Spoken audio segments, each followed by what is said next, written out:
Dahil hindi kayang buhayin ni Lara ang anak, iniwan niya ang bata sa harap ng mansyon ng arroganteng CEO, na si Andrew Buenavista, ang lalaking naka one-night stand niya 3 years ago, at pumasok siya bilang babysitter ng sariling anak.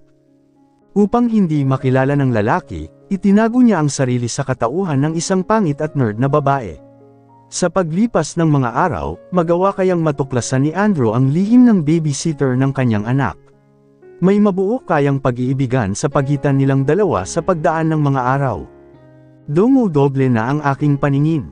Pakiwori ko ay umiikot na ang mga nasa paligid ko. I'm drunk. Mapait akong ngumiti. Ganito pala ang pakiramdam ng lasing at langgo sa alak. Hindi ako marunong uminom kaya naman nakakailang bote pa lamang ako ay umapekto na kaagad sa akin ang espiritu ng alak. Tumayo ako sa aking silya at sumusuray-suray na naglakad papunta sa gitna ng dance floor. Tumangala ako at tinaas ko ang dalawang kamay sa ere. Feeling ko, I'm free. I'm free sa lahat ng pain na nararamdaman ko ngayon. Walang hiya ka Carlo, ahas ka Emily. Mga walang hiya kayo, masama ang loob na sambit ko. Pero dahil abala ang lahat sa pagsayaw at malakas ang tugtog kaya naman walang pumapansin sa akin. Busy sila sa pakikipaghalikan sa mga kapareha nila. Walang forever. Ipagpapalit ka rin yan. Katawan lang ang habol ng walang hiya na lalaking yan sa'yo. I murmured bitterly. Ang sakit sa mata ng magpartner na nasa harapan ko. Kung magtukaan at lampungan dito sa gitna ng dance floor. Akala mo sila lang ang tao sa mundo. Hoy, get a room. Hindi ako nakatiis. Kaya sinigawan ko ang mga ito. Nakita ko kasing pinasok ng lalaki ang isang kamay nito sa suot na skirt ng kasama nitong babae. Naalala ko na naman si Carlo, at ang ahas kong best friend. Narinig siguro ng babae ang aking sinabi sa kasama nitong lalaki, kaya naman napatingin siya sa akin. Ngumisi lang siya sa akin. Tapos ay kinapit ang dalawang braso sa batok ng kasama na lalaki. Tinaas pa nito ang isang binti sa bewang ng lalaki at pagkatapos ay feel na ini-enjoy kung paano haplosan ng kasama ang kanyang hita. Pag-inggit, pikit, sambit nito, at alam kong para sa akin ang sinabi niyang iyon dahil nakatingin pa rin siya sa akin. Hinawakan ng lalaki ang kamay niya at pagtapos ay hinayla ito paalis sa gitna ng dance floor. Nakangisi ang babae sa akin, para bang iniinggit niya ako dahil wala akong kasamang lalaki at ito ay meron. Inggit mo mukha mo, ako maiingit, napaisip ako, kung kaya ni Carlo, kaya ko rin, nagawa niya akong lokohin, ang masakit, sa best friend ko pa. Flashback, no Carlo, hindi pa ako handa para dito sa gusto mo. Kailangan ko pa ang magtapos ng pag-aaral ko dahil ako ang inaasahan ng mga magulang ko na mag-aahon sa amin sa kahirapan. Mariintanggi ko sa gusto ni Carlo na gawin namin. Narito kami ngayon sa loob ng kanyang kwarto. Birthday kasi niya at may konting salo-salo sa bahay nila. Wala naman kaso sa akin kung magtapos ka ng pag-aaral Lara. Gusto ko lang ibigay mo ang sarili mo sa akin. Please, as my birthday wish. Gusto kong ibigay mo na sa akin ang sarili mo. Tutal naman, ilang taon na rin tayo. Isa pa, sure naman akong tayong dalawa ang para sa isa't isa. 21 na ako Lara. 18 years old ka na. We're both in our legal age. Mahal kita, mahal mo ako. Please let's do this. Malambing at seductive na pakiusap sa akin ni Carlo. Tinulak niya ako pahiga sa kanyang kama sa kapamatong sa akin at sinimulan na halikan sa ang aking lobby. Ramdam ko ang labis na pagnanainis ni Carlo na halikan ako at higit pa sa paghalik sa aking lobby. Kinaikit ko ang aking mga mata. Bigla ay nagising ako sa aking kahibangan. Sa dilim ng aking paningin mula sa aking pagkakapikit. Nakita ko ang aking mga magulang. Hindi ko gusto ang Carlo na yan Lara. Alalahanin mo ang pangako mo sa amin ng tatay mo. Magtatapos ka ng pag-aaral at magtatrabaho. Nakasanla ang lupang sakahan ng tatay mo, kailangan mong matubos iyon pag may trabaho ka na. Tapos ang dalawang kapatid mo. Pag-aaralan mo pa sila, ikaw ang pag-asa namin para makaahon dito sa kahirapan, Lara. Kaya wag na wag kang tutulad sa mga kabataan ngayon na inuuna ang kapusukan. Ayokong malaman na boyfriend mo na ang Carlo na yun ha. Hindi siya ang gusto ko para sa'yo. Wag kang tumulad sa akin na sa tatay mo lang bumagsak. Nakita mo kung anong buhay ko ngayon. Mahirap. Mabilis kong minulat ang aking mga mata nang maaalala ko bilin sa akin ni nanay. Agad kong tinulak si Carlo sa dibdib kaya naman napadilat siya ng mga mata at napatigil sa paghalik sa akin. Bakit? Nasa boses nito ang disappointment dahil napatigil sa ginagawa. Kinagat ko ang aking pang-ibabang labi. Lumunok ako. Mali ito, Carlo. Hindi pa natin dapat gawin ang bagay na ito. Tsaka, di ba sabi ko naman sa'yo? Kailangan ko muna ang magtapos ng pag-aaral. At, I'm not ready to give my virginity sa'yo. Mahal kita but, sorry. Hindi ko pa kaya. Sambit ko. Gumalaw ang panga ni Carlo. Alam kong na-bad trip siya dahil sa akin. Okay, sabi nito. Agad na akong tumayo sa kama niya. Inayos ko ang aking nagulong palda at blouse ko. Sinukli ko rin gamit ang aking daliri ang buhok ko. Labas na tayo, Carlo. Yaya ko sa kanya na lumabas na kami sa kanyang kwarto. Oh iho, mabuti at lumabas na kayo sa room mo. May bisita ka, nasa labas. Sabi ng kawaksi nila Carlo sa kanya paglabas namin ng kwarto nito. Emily, bigla ay nausal ko nang makita ko ang kaibigan ko. Pero napaisip rin ako, bakit narinito ang kaibigan ko sa bahay ni Carlo? Hindi ko naman siya in-invite na samahan akong pumunta dito. Napatingin ako kay Carlo. You invited her? Tanong ko. No, hindi ako inimbita ni Carlo. Dinala ko lang dito itong order niyang isang bilaw na kakanin. Sa halip ay si Emily ang sumagot sa aking tanong sa boyfriend ko. Tumitig si Carlo kay Emily, si Emily din naman ay gumanti ng titig kay Carlo. Hindi ko alam, pero bigla akong kinabahan. Bakit parang may something sa boyfriend ko at sa best friend ko? Pilit kong inignore ang kakaibang hinala ko. Ayokong mag-jump into conclusion based lang sa nakita ko at sa pagpunta dito ni Emily sa bahay ni Carlo. Nakangiti na inabot ni Emily ang hawak na isang bilaong kakanin kay Carlo. Happy birthday, Carlo! Hope magustuhan mo ang luto namin ni nanay. Masayang bati ni Emily kay Carlo at kinawit niya ang kamay sa aking braso. Care na best, sabay na tayong umuwi. Yaya nito sa akin. At habang papauwi kami, napansin kong balisa si Emily, para bang may panghihinayang sa kanya, at may kung ano ang gumugulo sa kanyang isipan. Hindi ko talaga matanggap na ang kaibigan ko pa ang aahas sa boyfriend ko. At dahil hindi ko magawang ibigay kay Carlo ang katawan ko, si Emily ang pumuno ng pangangailangan niya. Kahit anong gawin ko, hindi mawala sa isip ko ang tagpong nakita ko. Kung paano nila ako nilokong dalawa. Pumikit ako, hindi ako inggit, dahil kaya ko rin maglandi at makipag-make out kung gugustuhin ko. At patutunayan ko yan kay Carlo. Ibibigay ko ang sarili ko sa lalaking hindi ko kilala. Ang bagay na gustong gusto niya makuha sa akin. Ibibigay ko sa ibang lalaki para ipamuka sa kanya na kaya ko rin gawin ang ginawa niya sa akin. Minulat ko ang aking mga mata. Pinagala ko ang aking paningin dito sa loob ng bar. Manang, sino kaya sa kanila? Sino kaya sa kanila ang maswerteng lalaki na pag-aalayan ko ng sarili ko? Umikot ako, pero napahawak rin akong kaagad sa aking sentido, dahil kumirot ang aking ulo at nahilo ako, dahil sa aking ginawang pag-ikot. Wala akong makitang lalaki na pwede kong ibigay ang aking sarili.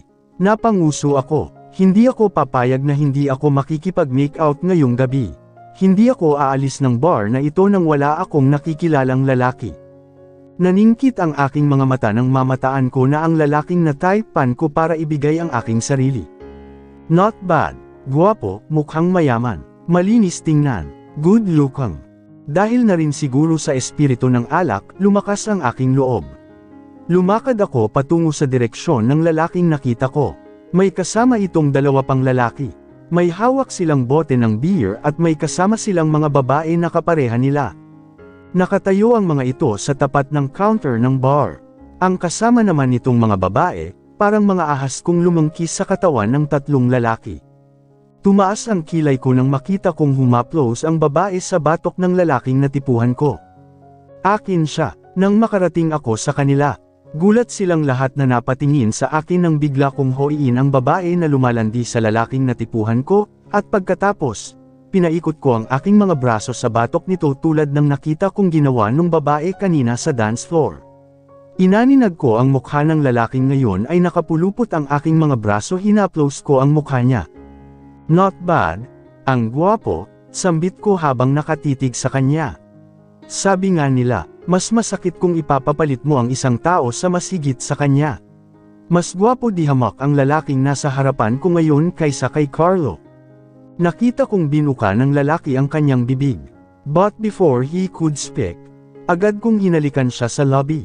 Hey, sino ka ba? Andrew is mine. Narinig kong irritable na sambit ng babae na katabi ng lalaking hinalikan ko.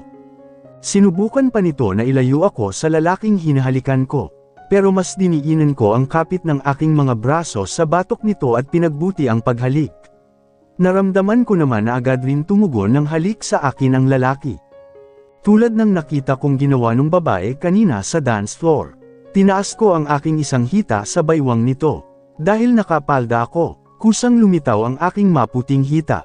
Nanlalaki ang mga mata ng lalaki na napatingin sa aking hita. Type kita, type mo ba ako? Makinis ako, maganda, at nasa legal age na rin ako. Most important thing is, birhen pa ako. Kaya kung gusto mo ako, ibibigay ko sa iyo ang sarili ko ngayong gabi. I'm all yours. Parang isang bargain na gamit ko lang kung ipamigay ang aking sarili sa lalaking kaharap ko. Napakurap ito dahil sa aking sinabi. Pero mabilis rin na gumuhit ang isang pilyong ngisi sa kanyang lobby. I rolled my eyes at him. Kinuha ko ang kanyang isang kamay at dinala sa aking hita. Swerte mo dahil ikaw ang nataypan ko. Ngisi na sabi ko. Abat, grabe ang landi ng babaeng to. Inis na sabi ng babaeng lumilengki sa lalaking hinalikan ko. Lucky you Andrew, she's a virgin. Kung ayaw mo sa kanya, sa akin na lang. Tudyo ng dalawang lalaki na kasama nito. So Andrew pala ang name niya. Andrew, how nice naman your name. Mas nice kay Carlo, at mas gwapo ka sa kanya, may inis kong pagkukumpara sa kanilang dalawa. Hinapit niya ako, really mas gwapo ako sa Carlo na yun. May gigil niyag pinisil ang aking pangupo. Tumango ako, yes, then let's go baby, let's get a room, ngisi na sabi nito. Napakapit naman ako sa kanyang batok nang mahigpit ng buhati niya ako ng pa-bridal style. How come a party-goer lady like you is still a virgin? Tanong niya sa akin habang buhat ako at naglalakad kami papunta parking area. Napahawak ako sa aking sentido muli na naman kumirot ang ulo ko at nahilo ako. Ngumisi ako, first time ko lang pumunta ng bar, at first ko lang rin gagawin ito ang makipag-make out sa lalaki. I giggled. Then let's make your first time memorable. I promised you will never forget your first time, you would never forget me. Seductive na sabi nito habang nakatitig ng malagkit sa aking mga mata. Ramdam ko rin ang init ng kanyang palad dahil nasa loob pala ng aking blouse sa aking likuran. Third person POV. Sigurado ka na ba sa gusto mong gawin na ito Lara? Pinag-isipan mo na ba ito ng 10 beses? Ipapaalala ko lang sa iyo ha, anak mo ang batang yan. Ikaw naman kasi, para kang baliw. Ang sabi mo, hahanapin mo lang yung lalaking naka one night stand mo 3 years ago, para ipaalam sa kanya na nabuntis ka niya at may anak kayong dalawa. Ang pakay mo sa kanya, humingi ng sustento, girl. Pera ang sinadya mo sa kanya, at hindi ang sperm ng lalaking yun. Kita mo, sa halip na makaahon ka sa kahirapan, lalo mo lang nilubog ang sarili mo dahil nagpabuntis ka ulit sa estranghero na lalaking yun, my God. Namumula ang mukha sa inis na sermon ng kaibigan ni Lara sa kagagahang ginawa niya. Yes, she described herself as gaga, at baliw. Wala naman kasing matinong babae ang gagawa ng kabaliwan na ginawa niya sa kanyang buhay. She went to a bar to loosen up her broken-hearted heart from her cheater boyfriend and her anaconda best friend. Natuklasan niya na matagal na siyang niloloko at ginagago ng mga ito behind her back. Kaya naman, nadala siya sa bug zone ng kanyang damdamin. Nagpakalasing siya at basta na lang humulik ng gwapong lalaki na nakita niya doon sa bar. Isang gabi siyang nagpakawil para gamutin ang wasak at sugatang puso. Ngunit, hindi naman niya sukat akalain. Ang isang gabi na pagpapaka-wild niya ay siyang magdudulot ng labis na problema at luha sa kanya. Hindi mayaman ang kanyang pamilya. Kaya naman, siya ang pag-asa ng kanyang mga magulang na makapag-ahon sa kanila mula sa kahirapan ng buhay, sa oras na makapagtapos siya ng pag-aaral bilang isang flight stewardess. Siya ang panganay sa kanilang 5 magkakapatid. At sa lahat, siya ang nabiyayaan ng natatanging ganda, perfect na hubog ng katawan. Ngunit, medyo mahina ang kanyang utak. Kaya ang pagiging flight attendant ang gusto ng kanyang mga magulang na maging trabaho niya pagdating ng araw. Matangkad, malaki ang hinaharap, makinis at maputi ang balat. May maamo at magandang mukha kung kaya't kahit saan siya pumunta ay talagang nangingibabaw ang beauty niya. With that, sobra siyang nagpapasalamat sa poong naglikha sa kanya. Hindi man siya biniyayaan ng katalinuhan, at least, sa pisikal na aspeto ng buhay niya ay pinagpala siya. Kaya naman madalas ay maraming naiinggit sa kanya sa kanilang lugar. Nilagay siya ng mga magulang niya sa pedestal dahil sa kagustuhan ng mga ito na makapagtapos siya ng pag-aaral, at magkaroon ng maayos na trabaho sa hinaharap. Kaya naman nang mabuntis siya, pinalayas siya ng kanyang mga magulang dahil sa labis na disappointment sa sinapit niya. Sinanla pa ng mga magulang niya ang lupang sakahan makapag-aral lang siya. Tapos, isang malaking pangarap lang pala ang lahat. Kasabay ng paglaho ng pangarap niya, ay pagguho naman ng mundo ng kanyang mga magulang. Nabuhay siya ng malayo at mag-isa kasama ang anak. Pero, hindi naman niya sukat akalain na babalik na naman siya sa first step. Maghihirap na naman siya ng sobra dahil nagpabuntis na naman siya sa estranghero na lalaking naka one night stand niya noon. Sustento ang dahilan kung kaya't hinagilap niya ang estranghero na nakasama niya way back 3 years ago. Pero sa halip na pera ang nakuha niya, malaking tiyan ang naiuwi niya. Kung bakit naman kasi, hindi rin niya napigilan ang kanyang sarili nang halikan siya nito. Hindi ko naman gustong magpabuntis ulit sa kanya Kaso nga, maharot ka rin.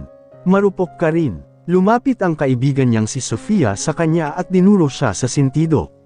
Hindi mo ginamit tong utak mo, yang kifi mo ang pinairal mo. Sambit nito sa kanya. Areha, grabe ka na sa akin. Sobrang pagiging judgmental na yan. Kaibigan naman kita diba? Bakit ganyan ka sa akin Sophie?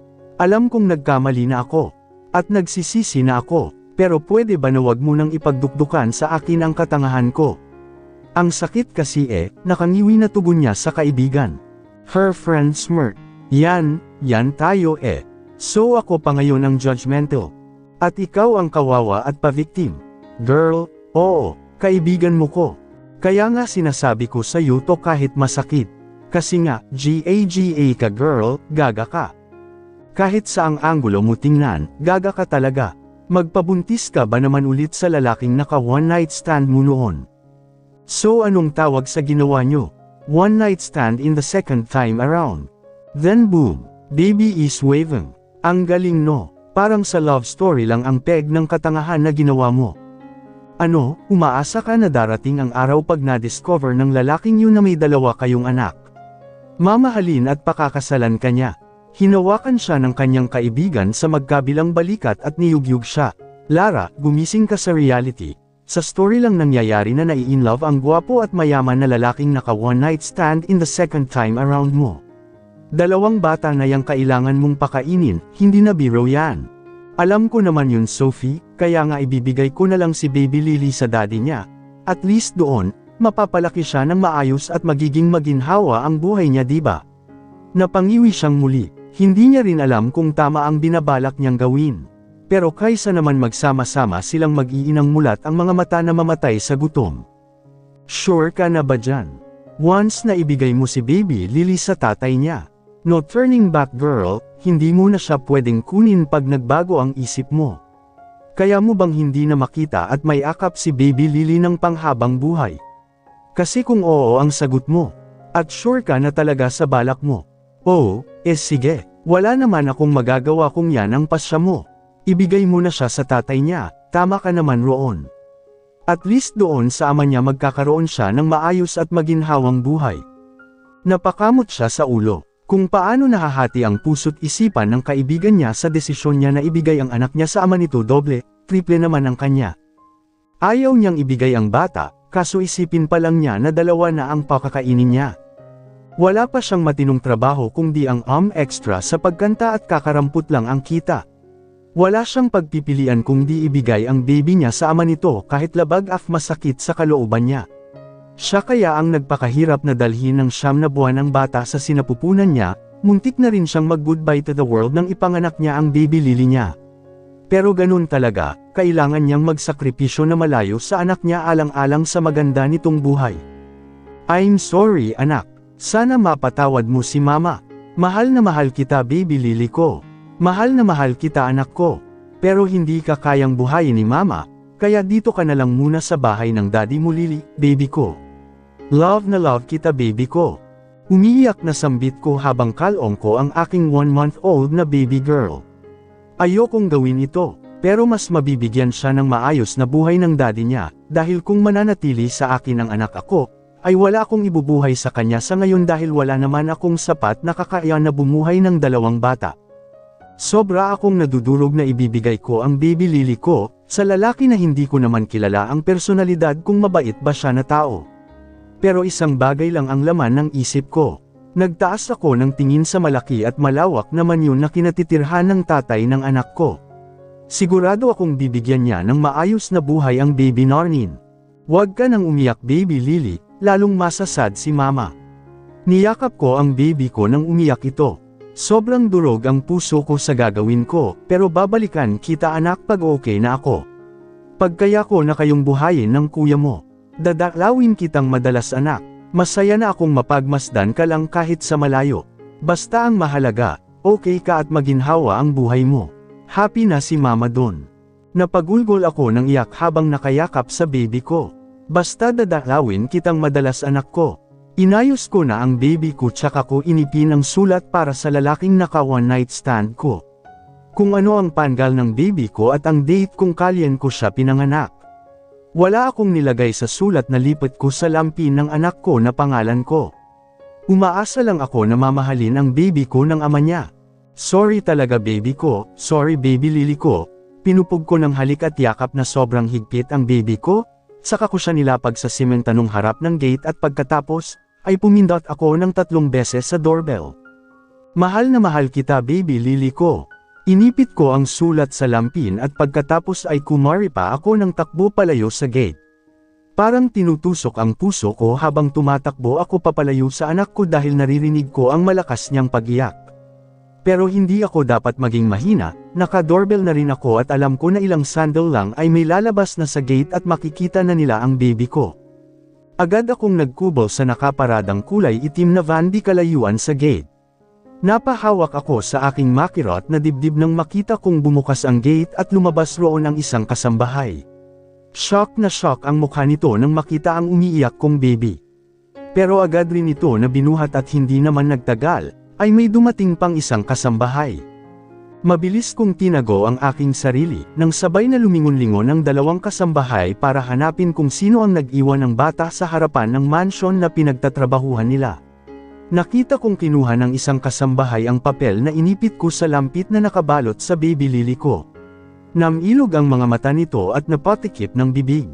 Matapos baklatin at basahin ang nakasulat sa papel ay agad rin na pinasok sa loob ang hawak na bata. Sorry baby ko, mahal ka ni mama, malungkot na sambit ko ng tuluyang dalhin ng mga ito ang baby ko sa loob ng mansyo. Huminga ako ng malalim at tinuyo ang aking luha. Pinatatag ko ang aking sarili. Hindi kami mabubuhay kung sama-sama kaming mag-iina. Laban lang Lara, isipin mo na lang na para sa magandang future ng baby Lily mo ang ginawa mo. Kasama mo pa naman ang anak mo na si Liam, sa kanya mo na lang ilaan ang lahat ng pagkalinga at pagmamahal mo para sa bunso mo. Andrew POV. This is ridiculous mom. Paano ko makukumbansi na akin ang baby just because yun ang nakasulat sa papel na yan? Hindi ako ang tatay ng batang yan mom. Malay ba natin, sa dami ng mga taong scammer dito sa mundo. Baka mamaya, yang bata na yan ang gagamitin nila para makakuha sila ng pera sa atin. Mom, sa akin ka makinig. Hindi akin ang batang yan.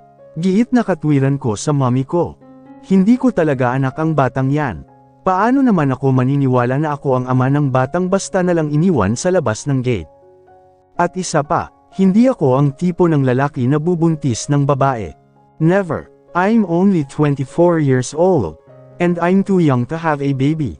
Kaya maingat ako sa tuwing gusto kong tumikim ng babae. I slept with many women. Hindi ko na mabilang at matindaan ang mga mukha nila sa dami nila. But one thing I'm sure.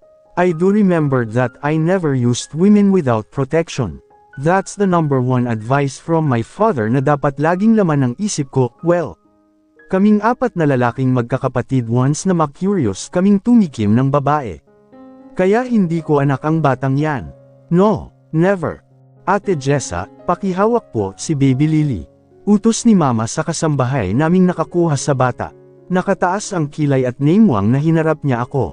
Sa mukha ni Mom, alam kong sukdulan na ang inis niya sa akin. Dahil sa pagmamatigas kong tanggi na hindi ako ang ama ng baby na nandito sa loob ng mansion. Mom, just stating the fact na malay ba natin kung scammer ang tao na nag-iwan sa baby na yan sa labas ng gate, diba? Yun lang naman ang point ko, Mom, kasi wala akong natatandaan na may babae akong binuntis.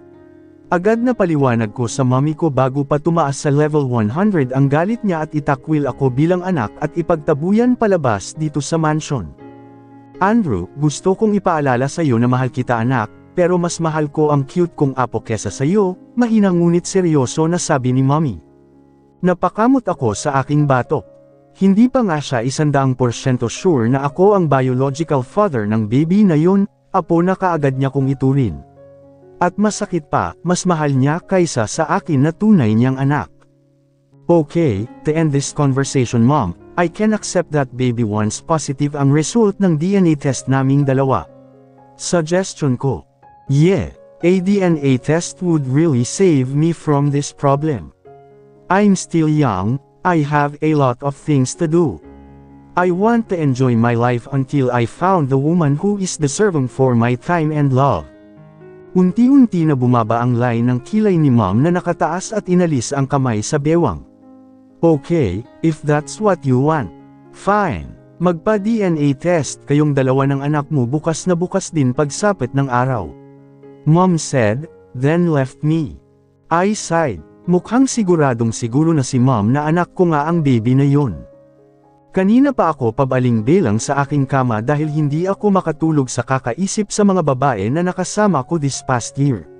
Wala talaga akong maalala na hindi ako gumamit ng protection kaya naman paano ako makakabuntis ng babae. Umiling ako, impossible talaga na makabuntis ako ng babae kung may gamit akong protection. Ano yun? Grabe ang sperm ko pag nagkaganon Pero no, hindi talaga ako makakabuntis. Laging bago at mamahalin ang baon kong protection. That's why I always make sure na safe akong hindi makabuntis ng babae. Wala pa pinangarap ang magpalit ng diaper ng baby. Damn! Sir, gising pa po ba kayo? Natigil ako sa aking malalim na pag-iisip nang marinig ko ang boses na iyon ng isa sa aming kawaksi. Sir, sambit nitong muli at kumatok. Agad akong tumayo at lumakad sa pinto. Yes! Napakunot ang aking noo at napatigil ako sa aking pagsasalita nang bumungad sa akin ang kawaksi namin. Nakarga ang baby na basta nalang iniwan sa labas ng gate. Sir, utos po ng mommy mo na ikaw daw po ang magpatulog sa baby mo. Dito daw po sa kwarto mo dapat matulog si baby. Sabi nito. My eyes widened, my mouth parted. What the heck? Sa akin, ako ang magpapatulog sa baby na to. No, anong alam ko sa pagpapatulog ng baby? Laris POV. Hoy miss, tabi, kung gusto mong magpasagasa, wag sa akin. Wala akong ibabayad sa ospital. Ang galit na sigaw na yun ng tricycle driver ang pumutol sa pagiging tuliro ko habang naglalakad ako pauwi sa bahay. Sorry po kuya, na kayo kong sabi ko sa tricycle driver. Nakasambakol ang mukha na nilagpasan naman ako ng lalaki at pinaharurot ang tricycle niya palayo sa akin. Masakit pa rin sa akin ang pasya na ginawa kong pag-iwan sa anak ko sa mansyon ng daddy niya. Pero tulad ng sabi ko, continue lang ang buhay dahil kasama ko pa naman ang aking anak na si Liam. Bumalik ako sa realidad ng aking buhay. Ang goal ko ay mabuhay at mapag-aral ko ang anak kong si Liam kaya hindi ako pwedeng masad at magmumok na lang sa isang tabi. Pag marami na akong pera baby lily ko, babalikan kita at kukunin kita sa daddy mo. Sa ngayon, dyan ka na muna sa pewter ng daddy mo. Hindi ako makakapagtrabaho kapag nasa akin ka. Sa edad kong 23, dalawa na kaagad ang anak ko. Isang 3 years old at ang 1-month-old baby lily ko. Hindi ito ang buhay na pinangarap sa akin ng mga magulang ko. Kahit ako ay hindi ito ang pinangarap ko na mangyari sa buhay ko. Pero mahirap pala talaga ang nangangarap ng matayog, dahil once na mabaigo, at lumagapak ka sa ibaba. Doble ang sakit, pero wala. Sabi nga nila, the damage has been done. Wala na magagawa ang pagsisisi ko sa buhay na kinalagpakan ko. These are my consequences for what I did. I sighed sadly. Hindi ko rin naman pinagsisihan na nagkaroon ako ng mabait at gwapong anak na si Liam. At syempre ang cute na cute kong baby Lily. Tanga man ako, pero mahal na mahal ko mga anak ko. Kahit bata akong naging ina, mahal ko silang dalawa ng higit sa buhay ko. Promise ko na babawiin ko ang baby Lily ko sa daddy niya. Bago ako umuwi sa bahay ay dumaan muna ako sa tindahan para bilhan ng pasalubong si Liam. Yakult at biscuits ang binili ko para sa kanya. Dapat maging maingat ako sa pagpapakain ko sa anak ko dahil mahal magkasakit sa panahon ngayon. Mama, masayang salubong na sigaw sa akin ng anak kong si Liam pagkakita niya sa akin. Nakikitira lang kami sa bahay ng kaibigan kong si Sofia. Sobrang laki ng pasasalamat ko sa kaibigan kong si Sophie at sa mama niya, dahil hindi nila ako pinabayaan simula nung araw ng aking pagbubuntis sa anak kong si Liam, at hanggang sa ipagbuntis at ipanganak ko ang bunso ko. Tumakbo si Liam at yamakap sa akin. Saan po si baby Lily mommy? Agad na tanong niya sa akin nang mapansin na hindi ko kasama ang kapatid niya. Lihim akong napalunok at pinigilan maging emosyonal sa harap ng anak ko. He's too young to understand the situation. I can't tell him the truth. Kahit 3 years old pa lang siya at musmos pa ang pag-iisip. I know he would hurt once na sabihin kong binigay ko ang kapatid niya sa tatay nila. Kahit kanina ko pa prinaktas ang mga sasabihin ka sa anak kong si Liam sa oras na magtanong ito sa akin, still. Bigla akong na mental block kaya hindi ko magawang tapusin ang gusto kong sabihin. Ano pong mama? Where's my baby sister, mommy? Miss ko na po siya. I want to kiss and hug her. Dagdag pang sabi ng anak kong si Liam. Bumigat ang aking paghinga at naninikip ang aking dibdib. But I have to be strong to talk my son Liam. Hindi niya dapat makita ang kalungkutan ko. Ano kasi, Liam anak? Si baby Lily, hindi muna natin siya makakasama kasi. Ang mga mata ng anak kong si Liam ay tahimik at seryoso lang na nakatingin sa bawat galaw ng aking bibig. Hinihintay lang nito na tapusin ko ang aking pagsasalita. Pinaalaga ko muna si baby Lily kasi need ni mama mag-work kasi nga di ba ano? Mag-aaral ka na. So, doon muna si baby Lily sa lola at lolo mo sa province. Pagdadahilan ko. Mabilis na sumimangot ang anak kong si Liam sa narinig. Malungkot na napanguso at namula ang mga mata. Why did you take away my little sister? She's so cute and I loved her po mama. Hindi ko sukat akalain na masasabi ni Liam ang bagay na yun. I don't want baby Lily to be separated from us, but I have no choice, mama had no choice for now. Hindi ko kayo kayang buhayin dalawang magkapatid anak. Nakangiti kong hinaplos ang buhok at pisngi ng anak kong si Liam. Don't worry Liam, pag may maayos ng work si mama, kukunin ko ulit si baby Lily. Promise anak, pilit kong pinagaan ang emosyon ko sa harap ng anak kong si Liam. Ayoko kasing masad siya. Okay po mama, masigla at nakangiti na sagot sa akin ng anak ko. Oy Bes, mabuti nakauwi ka na, gusto mo bang extra ng work? Doon sa cabin resort sa Bulacan. Napatingin ako sa aking likuran, kada rating lang mula sa work ng kaibigan kong si Sofia. Nilapag nito ang dalang backpack sa sofa at naupo na nakataas ang mga pagod na paa. Binuksan ko naman ang yakult at biscuit na pasalubong ko sa anak ko at pinaupo ko siya sa tabi ko. Cabin resort, sige ba, kahit anong work doon go ko.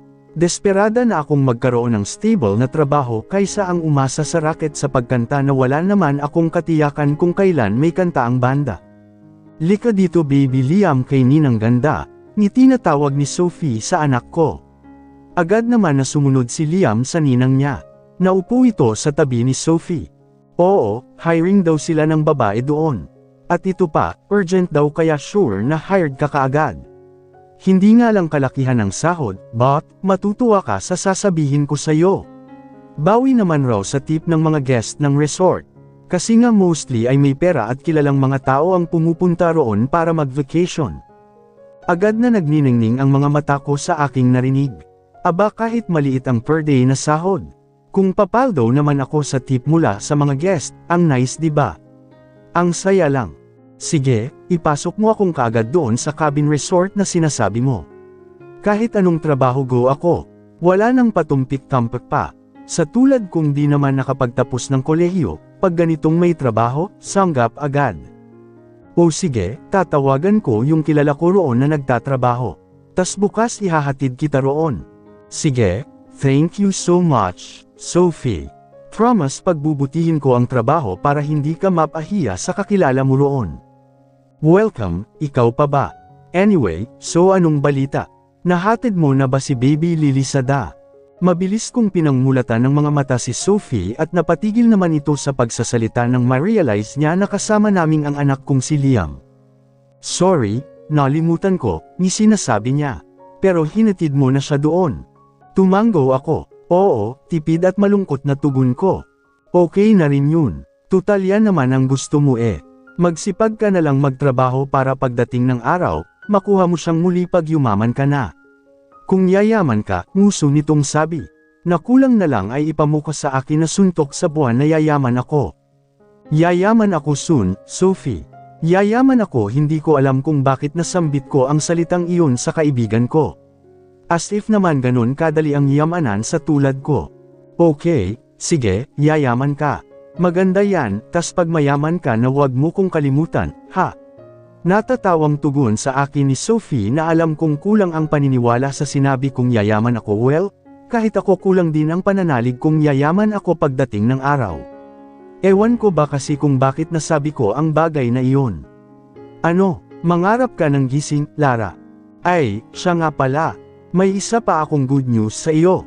Muling pagsasalita ni Sophie, may kinuha ito sa loob ng bag na dala niya. Oh, sali ka dito, mamaya na yan. Anito at inabot sa akin ang flyer. Kunotnuo ko namang kinuha ang printed flyer sa palad niya. Ano naman ito? Singing contest. Malaki ang premyo sa mananalo. Tumataginting na 10,000 pesos. Wow! Sasali talaga ako dito. Malaki ang chance mong manalo sa singing contest na yan, sayang ang 10,000 pesos na prize. Kaya sali ka, ani Sophie. Sasali talaga ako sa singing contest na to, Sophie. Sayang ang premyo. Akin na yan 10,000 pesos na premyo. Sambit ko na parang bang ako talaga ang tatanghalin na champion sa patimpalak.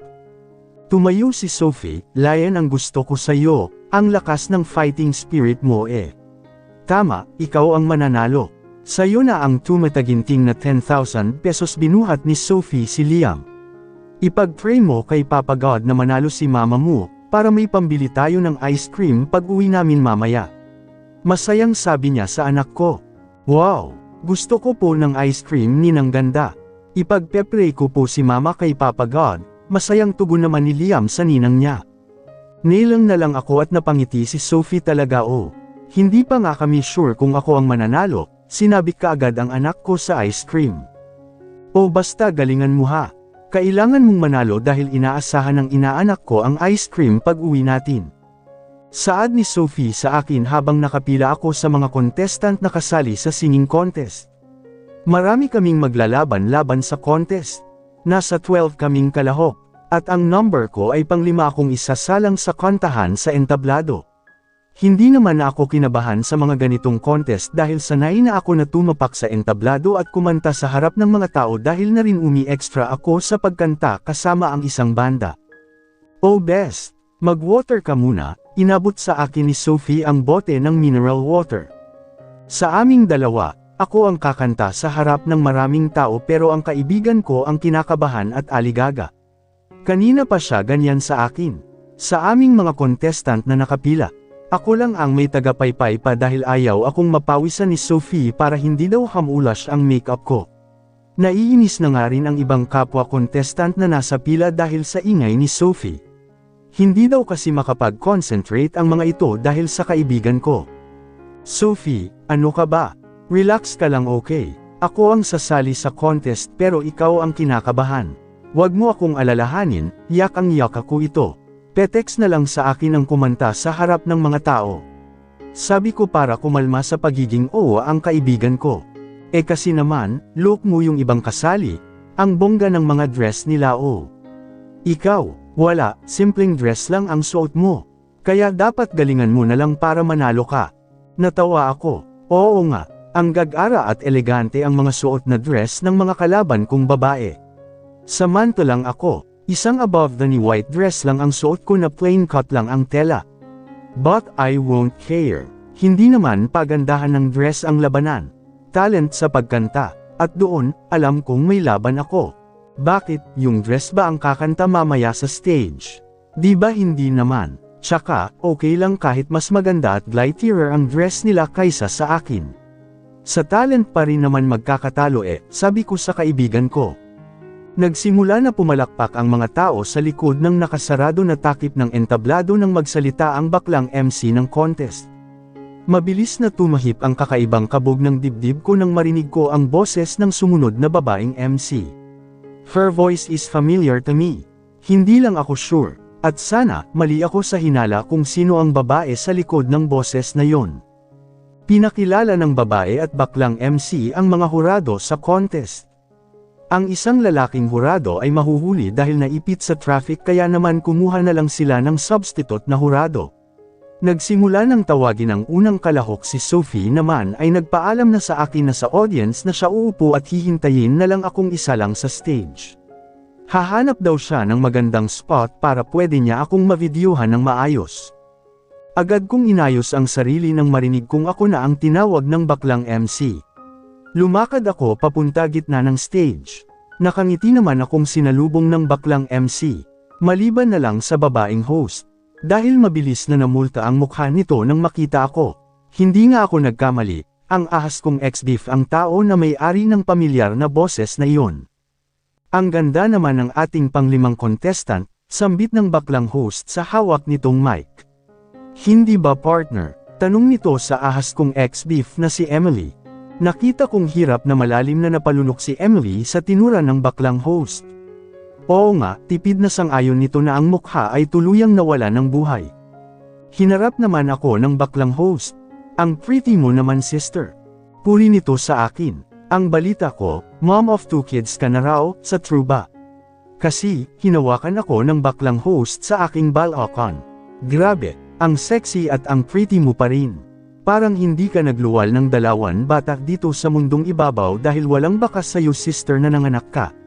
Patuloy na saad nito sa akin. Kung hindi mo mamasamain, tanong ko lang. Ano ang vital statistic mo? Kasi, sinasampal mo ako ng sobra sa waistline ng bewang ko. 38, 25, 36, po. Nakangiti na magalang na sagot ko naman rito. Wow, so big naman ang iyong hinaharap. Pinagpala, sambit ng baklang host. How to be you, sister. Napakaswerte mo, hindi ka lang pretty, sexy ka pa. Mapapasana all kami sa'yo. Tumikim naman si Emily, dahil napatagal na ang interview sa akin ng baklang host na kasama nito. Girl, may mga next contestant pa tayo na naghihintay sa backstage. Siguro pakantahin na natin siya. Putol ni Emily sa pagiging makulit ng baklang host. Siguro hindi na siya dahil puri ako ng co-host niya. Ay, sorry naman partner, na starstruck kasi ako sa ganda nitong ating contestant number 5. Tugon ng bakla kay Emily at sa akin muli humarap. Ready ka na bang kumanta? Tanong nito sa akin. Opo, agad ko naman sagot. Kung ready ka na, then the stage is yours. Good luck contestant number 5. Sabi ng bakla sa akin. Humarap ito sa audience. Once again here's our contestant number 5, Lara. Sambit nito sa mga tao at agad na iniwan akong mag-isa sa gitna ng stage. Agad na nagpalakpakan naman ang audience nang simulan kong kantahin ang kantang Natatawa Ako by Gabriela. Kaya pala ito ang kantang nagustuhan kong kantahin ngayon sa contest. Nagkataon naman na tugma sa dalawang tao na masakit sa mga mata ko ngayon na makita. Ang cheater kong ex-BF at ang ex-BF ko na ahas. Si Carlo, ang ex kong manloloko naman ang isa sa mga hurado. Taas noo kong kinanta ang awitin. At habang kinakanta ko ang kanta, ang nakangiting mukha ng anak kong si Liam ang laman ng isip ko para magawa kong awitin ng maayos at malinis ang kantang napili ko. Kailangan kong manalo para may dala akong ice cream mamaya sa anak ko. Nagtayuan at nagpalakpakan ang mga hurado pati na ang audience pagkatapos kong kumanta. Nakita ko namang masamang tinitigan ni Emily ang si Carlo nang tumayo rin ito dahil nagustuhan ang performance ko sa pag-awit. Salamat po, sambit ko at magalang akong nagbow sa mga tao. Matapos na mag-perform ang lahat ng contestant, ito na ang pinakahihintay naming lahat.